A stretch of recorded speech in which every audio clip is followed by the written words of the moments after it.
Guys, welcome to cooking with Aapi. उम्मीद है आप सब खैरियत से होंगे। आज हमारे किचन में बनने जा रहा है बहुत ही यम्मी और बहुत ही टेस्टी बट फ्राई।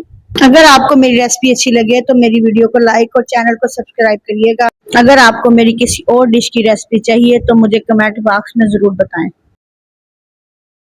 चले आए आज की रेसिपी स्टार्ट करते हैं।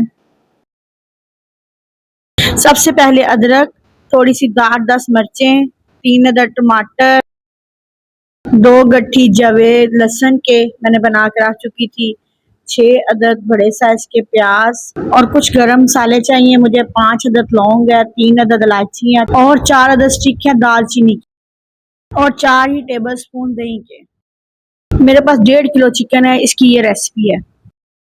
सबसे पहले फ्लेम ऑन करेंगे और उसमें 4 कप पानी डालेंगे। अगर तो आपके पास प्रेशर कुकर है ना तो ये मसाला आप प्रेशर कुकर में भी रेडी कर सकते हैं। सबसे पहले प्याज डालूंगी, उसके बाद ये 2 गठिया जवे थे वो लहसुन के वो डाले हैं। 3 अदद टमाटर थे, इनको दरमियान से काट के मैंने डाला था ताकि छिलका आसानी से उतर जाए। और ये अब गरम मसाले भी साथ ही ऐड कर। अब स्पाइसेस की बारी है। सबसे पहले 1 टेबल स्पून नमक, 1 टेबल स्पून सुरख मिर्च और 1 टेबल स्पून हल्दी, दरदरा सा पिसा हुआ सूखा धनिया 1 टेबल स्पून।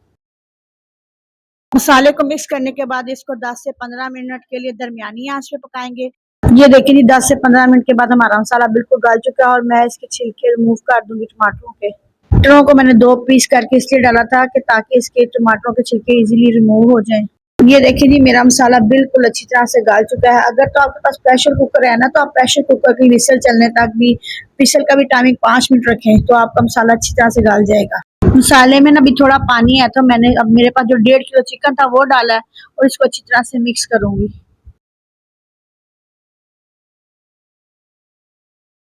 ये देखिए जी, मसाला अच्छी तरह से मिक्स हो चुका है। अब मैं इसमें लंबी कटी हुई अदरक और कुछ सब्ज मिर्चें थी वो डाल दूंगी, वो भी मिक्स करूंगी अच्छी तरह से। अब इस मसाले को भी आप 10 से 15 मिनट के लिए छोड़ दें पकने के लिए दरमियानी आंच पे।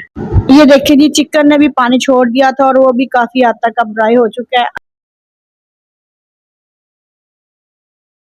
अब इसमें मैं दही ऐड कर दूंगी, इसको भी मैं अच्छी तरह से मिक्स करके इसका पानी ड्राई करूंगी। पानी ड्राई करने के बाद आप जो घर में चम्मच यूज करते हैं 4 चम्मच, उसके आपने ये ऑयल के भर के डाल देने हैं। अब इसकी अच्छी तरह से बुनाई करें फुल आंच पे। बुनाई के दौरान 1 टेबल स्पून जीरा ऐड कर दूंगी और मसाले की अच्छी तरह से बुनाई करूंगी। जितनी अच्छी बुनाई होगी उतना अच्छा सालन बनेगा। माशाल्लाह से देखें जी, कितनी जबरदस्त इसकी लुक आई है, माशाल्लाह माशाल्लाह। अब इसमें 250 ग्राम मक्खन ऐड करूंगी। मक्खन को मिक्स करके आप फ्लेम बंद कर दें। ये देखिए जी, माशाल्लाह से बाट कढ़ाई चिकन रेडी है। ये देखिए जी, इसका मसाला कितने अच्छे से इसके अंदर मिक्स हो चुका है और चिकन भी माशाल्लाह से बहुत अच्छा पक चुका है। अगर आपको मेरी रेसिपी अच्छी लगे तो मेरी वीडियो को लाइक और चैनल को सब्सक्राइब करें। अब इसमें धनिया डालूंगी, धनिया हंडिया की जान है। देखिए डिश आउट करने के बाद कितना प्यारा कलर आ चुका है चिकन बाट कढ़ाई का। अब इसको गार्निश करूंगी अदरक और मिर्चों से। और अब आप अपनी आपी को दें इजाजत। मिलते हैं अगली वीडियो में। अल्लाह हाफिज।